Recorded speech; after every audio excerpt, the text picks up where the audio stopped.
Tu rates tes ventes, tu ne gagnes pas assez d'argent. En bref, l'entrepreneuriat n'est pas fait pour toi, tu en es persuadé maintenant. Pour le moment, tu fixes ton prix au feeling, tu compares avec tes concurrents. Bref, t'es déjà perdu. La majorité des coachs et des agences que je vois, ils galèrent pas seulement avec leur offre, mais surtout avec leur pricing. C'est trop bas, donc ils attirent des clients de merde. C'est trop flou, donc le client en face ne comprend pas la valeur. Trop instable, donc il change d'offre à chaque client. Tu fais ça pour le moment parce que tu ne réfléchis pas vraiment comme un business. Tu penses comme un mec qui veut juste simplifier au maximum la situation de ton client. Alors c'est très bien facilitant, mais on est là pour faire de l'argent, pas pour faire de l'humanitaire. Si les gens n'ont pas l'argent de payer ton produit, ils ne l'achètent pas. Moi-même, j'ai fait cette erreur pendant des mois en voulant faciliter au maximum, en baissant, en coupant dans mes marges, en coupant dans les pourcentages que l'on prend pour faire le closing, alors qu'on avait des résultats super. Je vendais comme un fou et j'arrivais pas à me sortir de l'opérationnel parce que j'arrivais pas à me faire de l'argent et à payer mes closers. Bref, cette époque est révolue et je vais t'expliquer exactement dans cette vidéo comment est-ce que tu dois faire pour mettre un bon prix, comment est-ce que tu dois faire pour repérer tes erreurs que tu fais pour le moment et comment est-ce que tu vas enfin pouvoir te dégager du revenu, engager, bref, créer une véritable entreprise. Reste jusqu'à la fin de cette vidéo, ça va être rapide. Premièrement, les 3 erreurs qui tuent absolument ton pricing pour le moment. Premièrement, tu fixes ton prix au ressenti. En gros, t'as un putain de syndrome de l'imposteur. Du coup, t'es persuadé que ton offre vaut 500 €. Du coup, tu la vends 500 €. Tes concurrents la vendent 3000. Tu ressembles plus à rien. Tes clients ne ressemblent à rien non plus parce que ton offre ressemble à rien, parce que ton prix ne ressemble à rien. Bref, tu galères avec des clients qui sont mauvais. Tu galères avec des clients qui payent trop peu cher et tu galères avec la gestion de ton temps. Ce problème-là est simplement basé sur ton syndrome de l'imposteur. Monte tes prix. Si tu arrives à closer plus de 8 fois sur 10, tu es beaucoup trop cher parce que tu n'as pas fait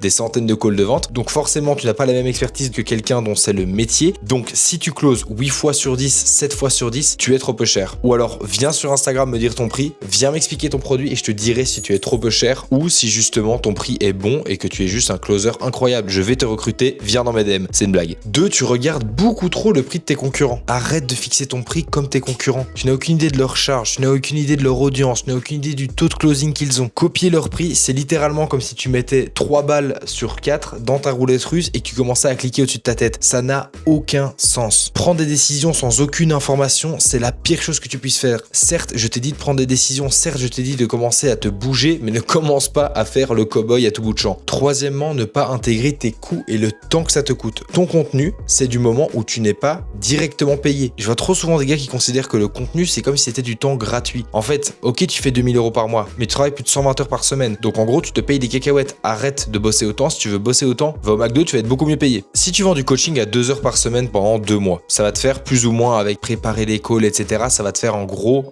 24 heures de taf. Tes 24 heures de taf, tu vas les vendre 1000 €. Donc en gros, là, tu t'es payé en brut 83 € de l'heure. Maintenant, tu as peut-être fait 100 heures en tout pour ton content, tout ce qui va être tes publications, ce qui va être les vidéos, ce qui va être le montage, le tournage, le script. Bref, tout ça, ce sont des choses où tu ne comptabilises pas le fait que tu te payes. En plus, là, t'as pas encore payé le plus gros rongeur que tu abrites, c'est-à-dire l'État. Tu peux facilement couper en deux. Donc arrête de te dire que ça va. Et donc ça va faire directement un parallèle avec les bonnes manières de se rémunérer, mais on va en parler juste après. Là maintenant, on va parler de ce qui fait que ton pricing est bon. Premièrement, ça va être la clarté sur la structure de tous tes coûts. Tu vas comptabiliser tes coûts fixes, ok, tes abonnements, t'as un truc pour prendre les notes durant tes calls, tu le mets dedans. Ta Loom, tu le mets dedans. Je sais pas moi, iClosed, tu le mets dedans. Ensuite, tous tes coûts variables, le temps de livraison, les prestataires que tu vas payer, ton media maker, le mec qui va faire tes montages, ta charge mentale aussi. Ça, c'est un truc que beaucoup trop de gens oublient. En gros, si tu ne sais pas combien tu dois facturer pour que ton business soit rentable et pour que tu gagnes vraiment de l'argent, tu es dans le flou et tu vas forcément donner de mauvais prix. 2, ton positionnement sur l'offre. Une offre pas chère va te ramener des pires clients possibles et inimaginables. Là, je te parle d'un business de coaching. Si tu ramènes des gens qui veulent payer trop peu cher, ils vont te faire chier à mort. Une offre pas chère va te ramener des clients compliqués et on dit qu'une offre premium te ramène des gens qui veulent vraiment juste être affiliés au résultat, mais pour le coup, c'est vrai. Pourquoi est-ce que notre client est prêt à nous déléguer leur vente? C'est parce qu'ils savent c'est quoi le résultat qu'ils vont avoir. Ils vont avoir moins de charge mentale, ils vont gagner plus d'argent parce qu'on sait mieux closer qu'eux, parce que c'est notre métier. Si vous avez une offre à plus de 2000 €, venez me parler directement sur Instagram. On va discuter ensemble de comment est-ce que vous pouvez améliorer ça, voir si votre pricing, votre positionnement est bon et voir si on peut pas augmenter les prix et surtout comment est-ce que vous faites pour le moment pour vendre. Quels sont vos stats? Comment est-ce que vous les traquez? Si vous les traquez pas encore, c'est aussi une connerie ça. Commencez à le faire. Troisièmement, le résultat promis versus la douleur évitée. Un prix, ça ne se justifie jamais avec du blabla. Ça ne se justifie jamais avec ce qu'il y a dans ton offre. Non, ça se justifie avec les résultats que tu as. Ça se justifie avec la performance que tu vas effectuer. Avec la délégation de vente, on te fait littéralement littéralement passé de 5K à 30K. Ça en moins de 2 mois. C'est complètement dingue. Je veux dire, on est très peu à pouvoir le faire. En 2 semaines, j'ai vendu pour 60 000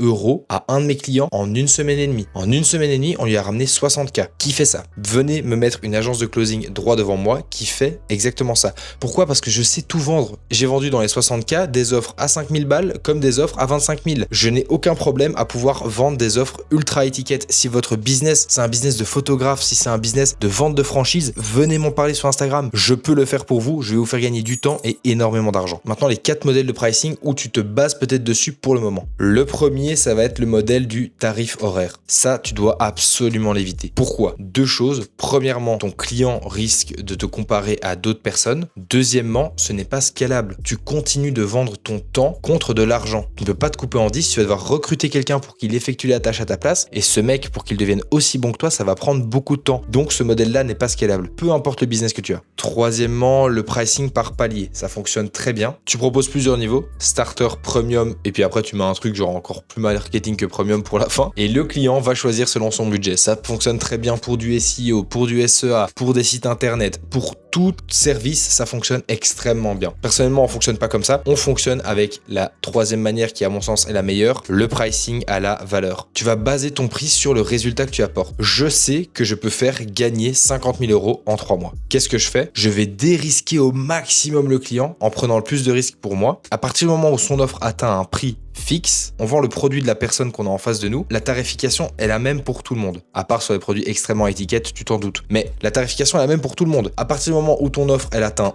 tu dois plus payer de fixe, tu peux que nous payer ce pourcentage-là à chaque vente qu'on va effectuer. C'est comme ça qu'on fonctionne. Et pourquoi j'ai aucun mal à me trouver des nouveaux clients et à les closer? C'est parce qu'en fait, en phase 2, je sais exactement la valeur que je vais leur apporter. Je sais que si je lui fais signer 100K, bah moi je vais gagner autant. Et je sais que si je lui fais gagner 50K, bah moi je vais gagner autant. Et comme ça, je vais pouvoir simplement juger de la valeur que j'apporte. Et donc, mon prix est cohérent en fait. Parce que derrière lui, il est gagnant, gagnant, gagnant. Parce qu'il a gagné du temps, il a gagné de l'argent et il a gagné de la sérénité. Bref, on résout des problèmes. Et c'est ça que tu dois te mettre en tête. Le 4e point est le paiement par abonnement. Ça fonctionne très bien. Ça fonctionne sur du high et sur du low ticket.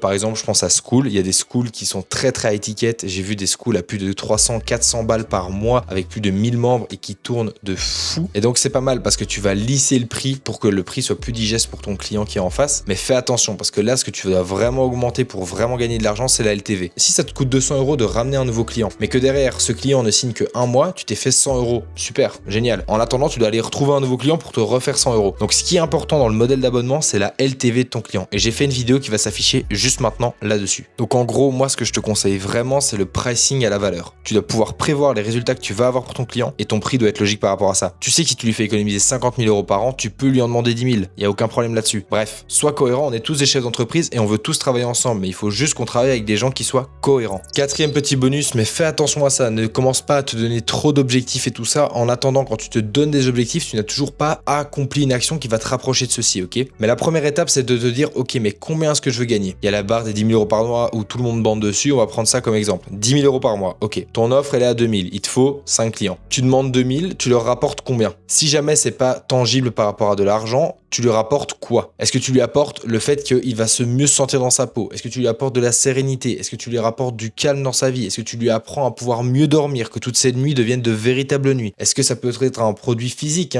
par exemple ça, tu vois? Ça c'est génial et les gens sont prêts à mettre beaucoup d'argent dedans. Pourquoi? Parce que c'est facile d'utilisation, ils peuvent faire des photos, ils peuvent parler avec leurs potes, bref, ils peuvent faire plein de choses et donc ça respecte la promesse. Et donc ils se permettent de pricer haut. Bref, dis-toi, ok, je fais gagner combien, je fais économiser combien ou je fais gagner combien de temps? Ça c'est des choses intéressantes. Même, en fait, là tu vas peut-être te dire ouais, ça correspond pour une agence ou quoi, même pour ton business de coaching, tu fais gagner combien de temps? Quand tu lui offres une transformation physique en 3 mois et qu'il perd 40 kilos, qu'est-ce que tu lui offres comme temps? Tu lui offres le temps de sa vie. En fait, il va juste gagner des années de vie parce qu'il va reprendre une bonne hygiène de vie, il va arrêter de manger comme un porc et il va enfin pouvoir sécher. Bref, mon gars, je ne t'ai pas fait perdre ton temps. Tu sais maintenant exactement comment est-ce que tu dois pricer ton offre. Viens me parler sur Instagram pour qu'on puisse enfin débunker si ton prix est le bon ou pas pour le moment. Merci d'avoir regardé cette vidéo jusqu'au bout. C'était Nathan, c'est ciao les gars.